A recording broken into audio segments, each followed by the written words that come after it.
Hi, boys and girls. It's Mrs. McPhee here.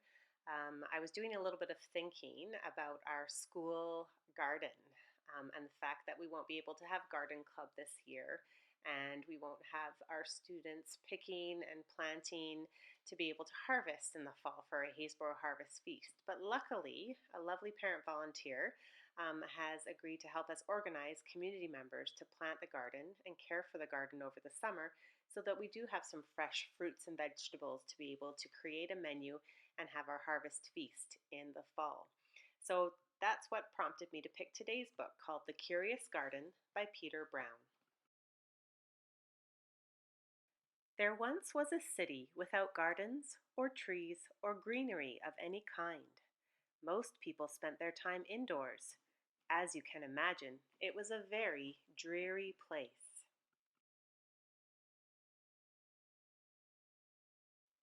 However, there was one boy who loved being outside. Even on drizzly days, while everyone else stayed inside, you could always find Liam happily splashing through his neighborhood. It was on one such morning that Liam made several surprising discoveries.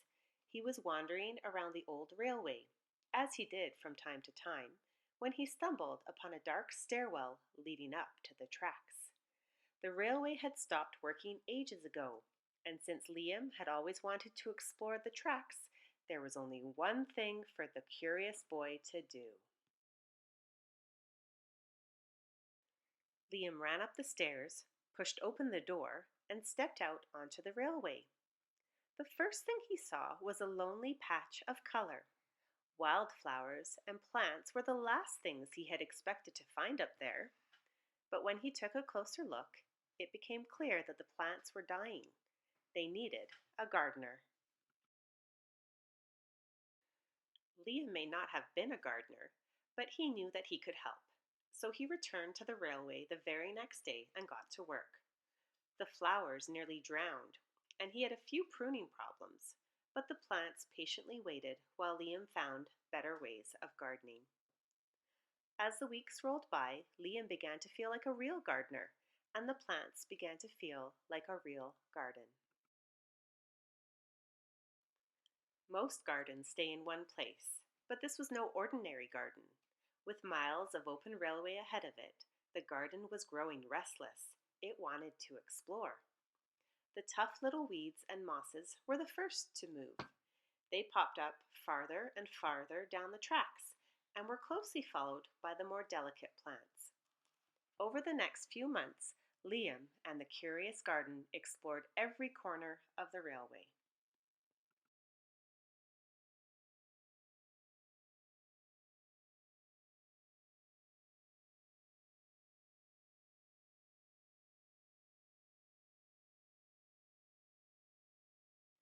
After spending his spring and summer and autumn with the garden, Liam's time on the railway was finally interrupted by winter. Heavy blankets of snow fell on the city that season, and for the first time since he became a gardener, Liam could not visit the plants. Rather than waste his winter worrying about the garden, Liam spent it preparing for the spring.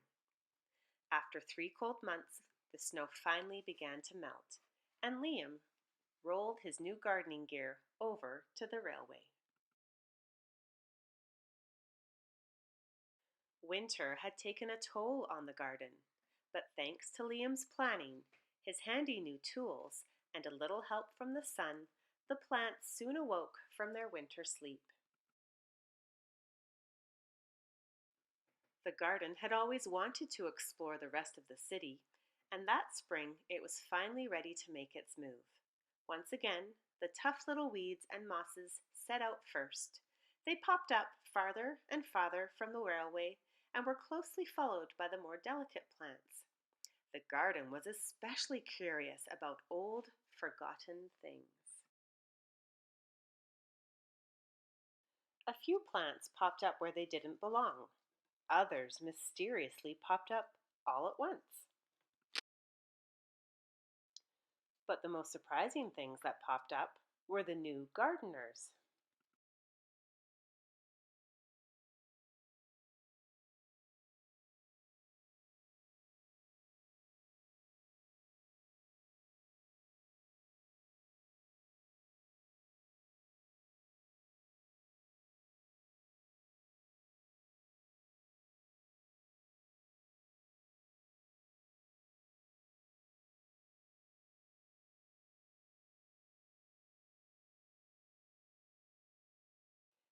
Many years later, the entire city had blossomed, but of all the new gardens, Liam's favorite was where it all began. So, boys and girls, I look forward to being able to harvest the Haysboro garden in the fall with you and to have a delicious Haysboro harvest feast for us all to enjoy together in October when we see each other once again.